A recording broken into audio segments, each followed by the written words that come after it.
आज माता रमाई की जयंती है। तो संघ का आदेश और मेरे को माता रमाई की जीवनी पे थोड़ा बहुत कुछ बताना है, क्योंकि हमें आज तक के और सभी महापुरुषों के बारे में पढ़ने को बहुत मिला, लेकिन माता रमाई रमाबाई पर हमें बहुत कम पढ़ने को मिला। और वो भी हम थोड़ा सा अब आउट ऑफ सिलेबस पढ़ते हैं। सिलेबस में तो कहीं पे भी उनका कहीं कोई जिक्र नहीं है, और ना ही कभी हमने कोई ऐसा, जब से हम थोड़े सोच संभाला तो ये मिशन में आए तभी हमें पढ़ने को मिला है। और नहीं तो कोई वो नहीं है। लेकिन अगर हम सच्चे अर्थों में देखें तो किसी भी पुरुष को, कहते हैं ना, हर सक्सेस सफल आदमी के पीछे एक महिला का हाथ होता है। चाहे वो महिला माँ हो, बहन हो, पत्नी हो, जीवन संगिनी हो, चाची, ताई, बुआ, कोई भी हो सकती है, मतलब वो महिला। और तो मतलब महिला जो सफल उस आदमी के पीछे जो हाथ होता है, उसके लिए कहते हैं कि, क्योंकि हम पहले, अभी हमें जैसे एजुकेशन का या शिक्षा का जो राइट मिला हुआ, उससे पहले हमें इतना नहीं था। तो हम उसको ही आगे बढ़ाने में महिलाएं लगी रहती थी, और आज भी है। आज भी कोई नई बात नहीं है, आज भी उसमें सारे के सारे हम। तो वो जीवन निर्मात्री जिसे माँ कहेंगे हम, वो हमारे लिए माता रमाबाई है। तो जिन्होंने बाबा साहब भीमराव अम्बेडकर को बाबा साहब बनाया, और उन्होंने हर पग पग पर उनका साथ दिया। तो माता रमाबाई की जो शादी थी वो बाल विवाह था, यानी कि उनकी 9 वर्ष की उम्र में उनकी शादी हो गई। और उस टाइम बाल विवाह बहुत ज्यादा प्रचलित था, और बाबा साहब की भी उम्र ज्यादा नहीं थी उनकी भी। वो भी टीन एज में ही थे, 14-15 साल के।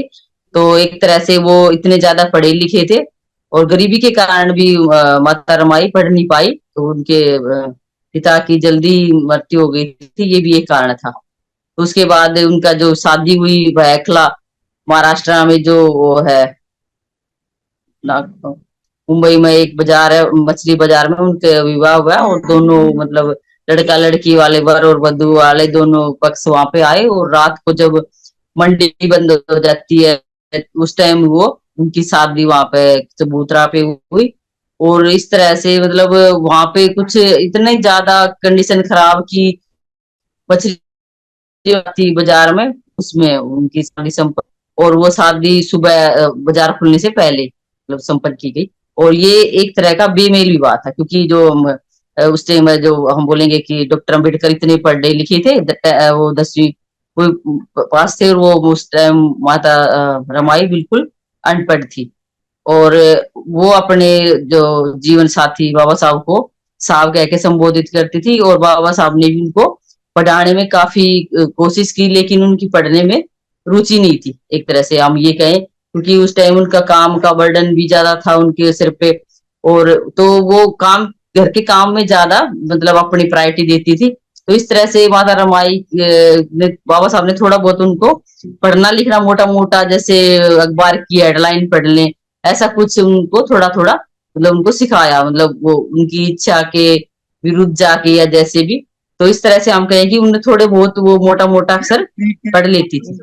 तो इस तरह से हम आगे चलते हैं, तो उनके जो जीवन दाम्पत्य जीवन है, उसमें हमेशा से सुखों का अभाव रहा, यानी कि कोई सुख उनको माता रमाई को बाबा साहब नहीं दे पाए, क्योंकि वो एजुकेशन को ही मतलब उन्होंने शिक्षा को, उन्होंने शादी जरूर माता रमाई से की, लेकिन उनकी जो पहली शादी थी, यानी कि जो शौक था उनका, वो शिक्षा ही थी, बुक पढ़ना था, ज्ञान अर्जित करना था। तो माता रमाई की और बाबा साहब की मतलब इस बात पे भी विरोधाभास था कि वो बुकों को पसंद नहीं करती थी, किताबों को, और वो उनको बहुत ही लायक करते थे, यानी कि वो उनकी फर्स्ट प्रायोरिटी थी ज्ञान प्राप्त करना, हर चीज की जानकारी, ऑलराउंडर जिसे कहते हैं ना, वो थे बाबा साहब। और वो उतना ही उनको उन बुकों से चिढ़ थी, क्योंकि उस टाइम का जो परिवेश था वो इतना अच्छा नहीं था कि आर्थिक स्थिति के हिसाब से, अगर मान लो बाबा साहब जब पढ़ के आए और उन्होंने कॉलेज में जब वो लगे, तो उनका जो जीवन था, उन्होंने अपने मन में जो सपने लिए कि भाई हमारा पारिवारिक जीवन बहुत अच्छा चलेगा, तो बाबा साहब ने कहा कि तुम ना ये सपने लेना छोड़ दो, मैं अपने विदेश में पढ़ाई करने के लिए ये पैसे इकट्ठे कर रहा हूँ, और आपको ज्यादा, जब उन्होंने पेल्टन खरीद कर ज्यादा वही खर्चा करने की जरूरत नहीं, ये मैं अपना पैसे संजो के रखूंगा आगे की शिक्षा के लिए। तो उनके फिर वो सपनों पे पानी फिर गया, और वो फिर उसी मतलब जो गरीबी में जो जीवन यापन करे थे उसी में वो चलते रहे। तो यानी कि उन्होंने अपनी सहनशीलता का जो सरल स्वभाव था उनका, और उस टाइम की जो विचारधाराएं थी उनके हिसाब से रमाई ने माता रमाई ने मतलब अपना पूरा का पूरा वो उनका अपना कर्तव्य निभाया। और जब बाबा साहब बाहर पढ़ने गए, उनको कोई ये नहीं पता कि ये जो बाहर मेरे भाई साहब पढ़ने गए हुए हैं तो उसका मतलब क्या है। उन्होंने अमेरिका, लंदन, इंग्लैंड या कोलंबिया यूनिवर्सिटी, इनको वो किस चिड़िया का नाम उनको कुछ नहीं पता। बस उनको इतना पता था कि भाई मेरे साहब बहुत ही ज्यादा भाई बहुत बड़ी विलायत में पढ़ने गए हुए हैं, उनके लिए वही एक गर्व की बात थी। और उसी से वो मतलब अपना जो एनर्जी थी वो बना के रखती थी कि भाई मेरा साहब जो इतना बड़ा, इतना ज्यादा, जो अभी तक यहाँ पे कोई इतना पढ़ा लिखा आदमी नहीं है, तो वो उसके लिए गर्व की बात थी। आज भी हम भी अगर किसी का जीवन साथी या हस्बैंड या वाइफ अगर कोई बड़े ऑफिसर लगी होती है या अच्छा पढ़ा लिखा होता है, तो उसको भी इस बात का गुरूर होता है कि हाँ भाई मेरा जीवन साथी है, वो अच्छा पढ़ा लिखा सुलझा हुआ है या हुई है, चाहे वो मेल हो या फीमेल हो। तो उनको भी इस चीज का बड़ा मतलब गर्व था कि मैं इतने पढ़े लिखे इंसान की जीवन संगनी हूँ, पत्नी हूँ। तो इस तरह से उनका जो त्याग था वो इसी को लेकर था कि मेरा जो, और हमें पहले यही बताया गया है कि भाई हमारा जो धर्म है, जो महिला का, औरत का या पत्नी का जो धर्म है वो पति की सेवा करना। तो वो उसी क्योंकि एक तो अनपढ़, ऊपर से उस टाइम का जो वातावरण था वो भी यही वाला था कि हमारा जो काम है सिर्फ अपने ससुराल वालों की, खासकर पति की सेवा करना, उसको खुश रखना ही हमारा काम है। तो वो इस विचारधारा की भी थी। तो मतलब उस हिसाब से उन्होंने जो अपना पारिवारिक जीवन का जो कठिनाइयां थी वो उन्होंने एक तरह से हंसते हुए झेली, और उन्होंने किसी से कभी कोई शिकायत नहीं की। और जो उनकी जो 5 संतान हुई, जिनमें से 4 जो बच्चे थे वो 2 साल से 2.5 साल के बीच में उनकी मृत्यु हो गई। और एक बार तो जब बाबा साहब गोल में सम्मेलन गए हुए थे तब वो उनके बच्चे की डेथ हुई। तो एक बार उनके कफन के लिए तक भी कपड़ा नहीं था, तो माता रामाई ने अपने साड़ी का एक पल्लू फाड़ के, और यशवंत वो अपने गंगाधर के जो बेटा की डेथ हुई थी उसके लिए उन्होंने कफन दिया। तो इस तरह से उनका जो बलिदान है। और जब उनका जो सबसे प्यारा बेटा था सब राज रतन, जब वो बाबा साहब कहते थे कि कोई बात नहीं, हमारे पहले वाले बच्चे मर गए तो ये राज रतन हमारे देश पे हम ये राज करेगा, ये सपने मतलब वो उनके आपस में देखते थे। तो जब वो राज रतन की डेथ हुई, मृत्यु हुई, तो माता रामाई ने कहा कि साहब बस करो, अब कब तक मतलब आप ऐसे ही मैं अपने संतानों को खोती रहूंगी, और आप मतलब कब तक पढ़ते रहोगी, कितना पढ़ना किस काम का।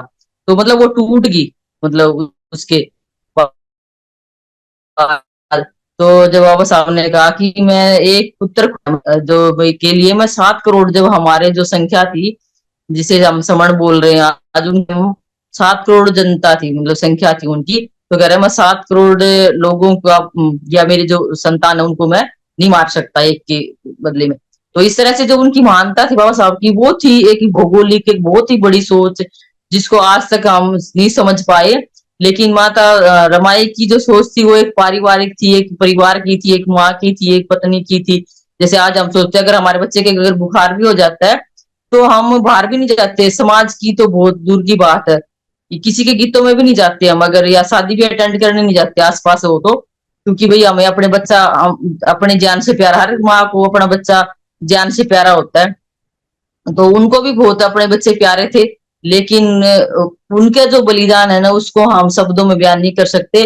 और उन्हीं के बच्चों की बलिदान की, माता रमाई के बलिदान की वजह से आज हम एक अपने बच्चों की रक्षा सुरक्षा कर पा रहे हैं। जो उनका जो काम है, मैं हर बार बोलती हूँ कि किसी का भी काम है, चाहे महिला का है या जो ऐसा काम करती है जिनकी कहीं गिनती नहीं है, क्योंकि ऐसे हमें कभी पढ़ने को नहीं मिला कि जो भी हम बिल्डिंग बनाते हैं बड़ी, तो उसमें जो नींव की जो ईंट होती है वो हमें दिखाई नहीं देती, लेकिन जो बेसिक तो जो बिल्डिंग है उसी पे खड़ी होती है। तो जो माता रमाई का सच्चे अर्थों में जो ये काम है, ये सारा का सारा नींव की ईंट का काम है।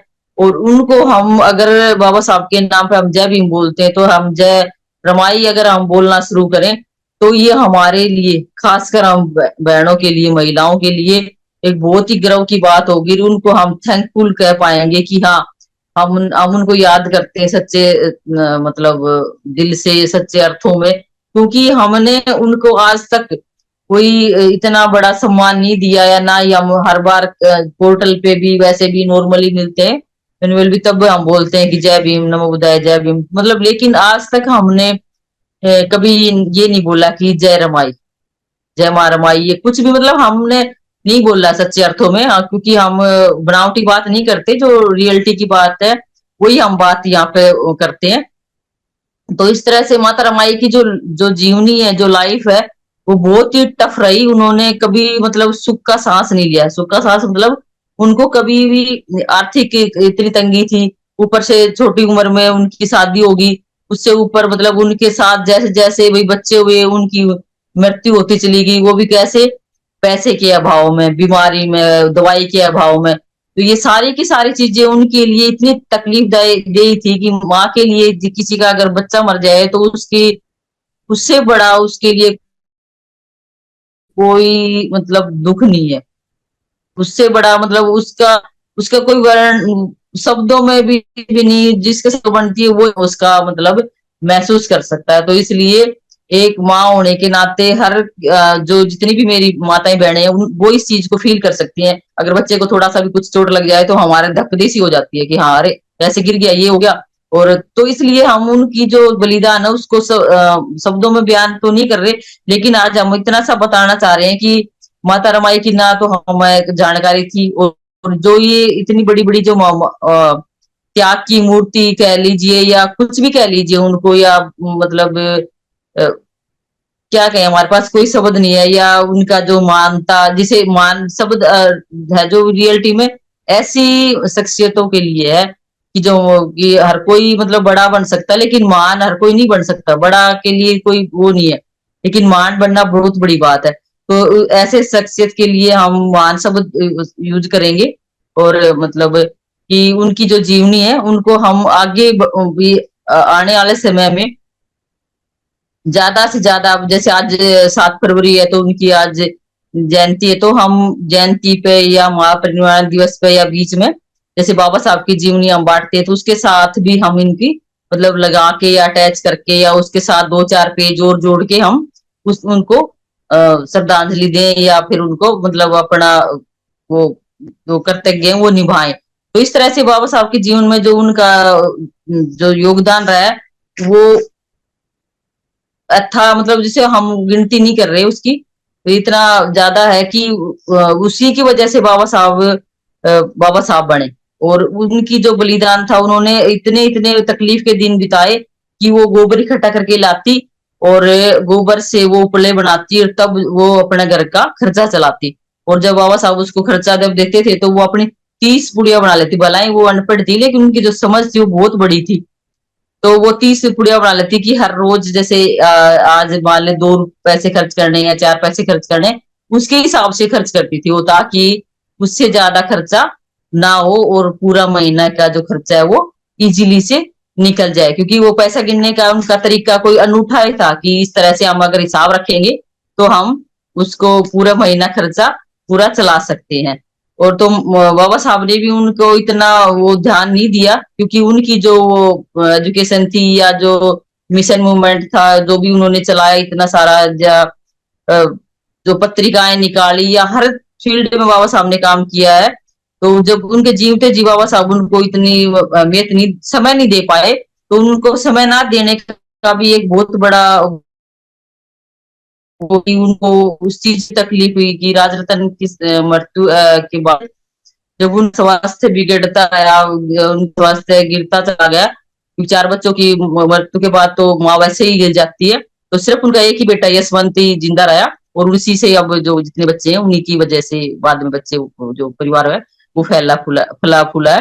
तो इस तरह से उनका जो हम कहेंगे कि बाबा साहब ने बाद में मदर रमाई के बाद जो उन्होंने एक बुक भी लिखी, सॉरी हाँ, पार्टीशन ऑफ इंडिया, उसमें भी उन्होंने जिक्र किया है कि भाई मैं अपनी मिसिज को या अपने जीवन संगनी को मैं समय नहीं दे पाया, उसके लिए उन्होंने खेद भी व्यक्त किया है। और मतलब उसको मैं अभी एक बुक है मेरे पास, मैं उसमें से पढ़ना चाहूंगी। हाँ, तो उसमें से उन्होंने क्या बोला है कि Pakistan and partition of India में उन्होंने बताया माता रामाई को समर्पित करने के कारण जितना समझ में आया, उसमें लिखा है कि उन्होंने कि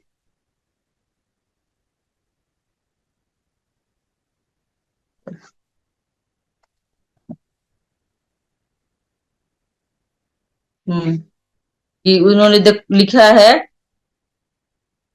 अपनी वो प्यार से रामू बुलाते थे माता रामाई को कि प्रिय रामू। उनके मन की सांत्वना, मानसिक और सद्भावना, सदाचार की पवित्रता एवं मेरे साथ बिताए गए उन दुखों कष्टों के दिनों में जब हमारा कोई सहायक नहीं था, भयंकर अभाव और परेशानियों का हिम्मत के साथ सामना करने में अत्यंत सहनशीलता के साथ मेरी सहायक बनने तथा उनके द्वारा किए गए त्याग, बलिदान और उनकी करते हुए प्राणता की प्रशंसा में समर्पित है। मतलब उन्होंने उनके बारे में लिखा है कि मतलब मैं अपनी जीवन संगनी का जो जितना आभार व्यक्त कर रहा हूँ उनके लिए, मतलब मैं जीते जी नहीं उनको इतना समय दे पाया।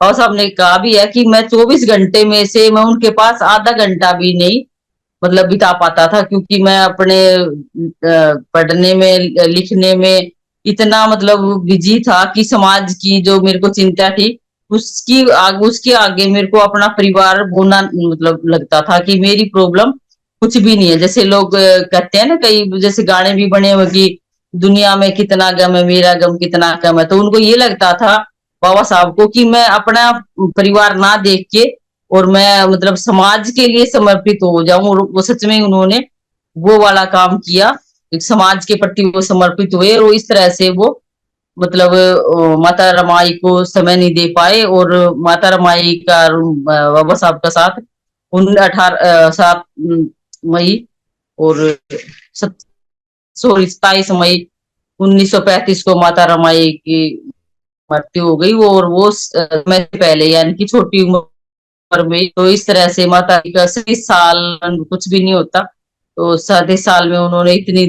तकलीफ देखी अपने मैरिड लाइफ में। और बचपन में भी उनके पिता की जल्दी मतलब डेथ हो गई थी, तो उसमें भी उन्होंने वहां पे भी कोई सुख सुविधाएं नहीं देखी। तो इस तरह से हम अगर हम देखते हैं तो उन मानुभूति को या त्याग मूर्ति को हमारी तरफ से सभी बहनों की तरफ से और समन संघियों की तरफ से बहुत ही मतलब दिल की गहराइयों से नमन और उनको आदर सहित जो आने वाला समय है हम उनको याद करें और अपने इनकी जो जीवनी को दूर तक फैलाएं। और अगर मुझसे कुछ गलती हुई हो तो मैं संघ से माफी चाहूंगी। और संघ ने मुझे आज दो बात रखने का जो मौका दिया उसके लिए संघ का बहुत बहुत साधुवाद। सभी को संघ नमः।